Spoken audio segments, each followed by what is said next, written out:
नमस्कार, मैं विक्रम और आप देख रहे हैं जर्नलिस्ट यूपी लाइव न्यूज। देश दुनिया की तमाम बड़ी खबरों को देखने के लिए हमारे चैनल को तुरंत सब्सक्राइब करें और कमेंट बॉक्स में अपनी अमूल्य राय जरूर दें। आइए आपको दिखाते हैं इस वक्त की सबसे बड़ी खबर। दिल्ली विधानसभा में मनजिंदर सिंह सिरसा की बात पर सीएम रेखा गुप्ता ने आपत्ति जताई। दिल्ली विधानसभा में मंत्री मनजिंदर सिंह सिरसा की किस बात पर सीएम रेखा ने आपत्ति जताई है, क्या कुछ कहा, आइए आपको दिखाते हैं। तो बेवकूफ कह दिया, बिल्कुल बेवकूफ नहीं थे वो। इतने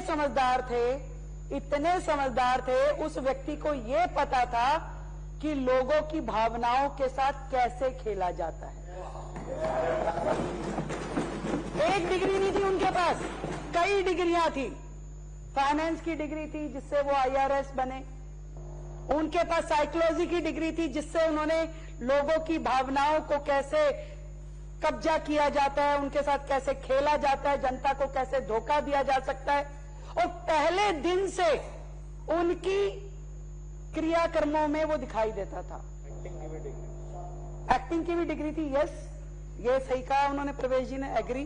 ड्रामा कंपनी की भी डिग्री थी, झूठ बोलने का भी कोई सर्टिफिकेशन कोर्स होगा वो भी था।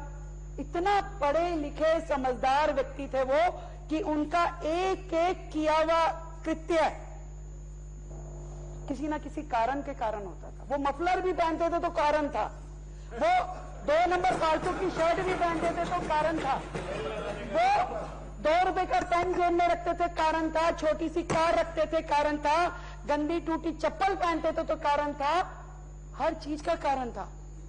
भूखे रहते थे तो कारण था, खाते थे तो कारण था, गाते थे तो कारण था, और खांसते थे तो कारण था, हर चीज के पीछे वो व्यक्ति इतना कैलकुलेटिव था कि क्या करने से क्या होने वाला है वो देख लेता था, वो समझ लेता था वो। और तिरंगे की छांव में जिस तरीके से उन्होंने स्क्रिप्ट लिख करके देश की जनता को बेवकूफ बनाया, रामलीला मैदान से जो कहानी शुरू करी उसको हम सब ने देखा।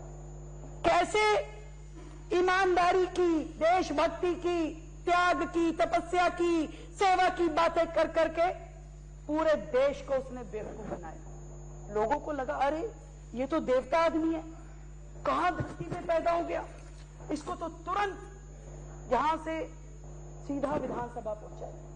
वो आदमी भी बेचारा जनता को दिखाते हुए कि नहीं मैं चाहता नहीं, परंतु मुझे तो चुनाव लड़ना पड़ेगा, मैं बनना नहीं चाहता मुख्यमंत्री, मुझे बनना पड़ेगा, बड़े बंगले में मेरा दिल नहीं है रहने का, मुझे रहना पड़ेगा, शीश महल बनवाना पड़ेगा, कोई आइटम अगर नहीं भी लिखी हुई उसको लेना पड़ेगा। पत्थर तो महान आत्मा है, व्हाइट संगमरमर के बिना कैसे चलेगा।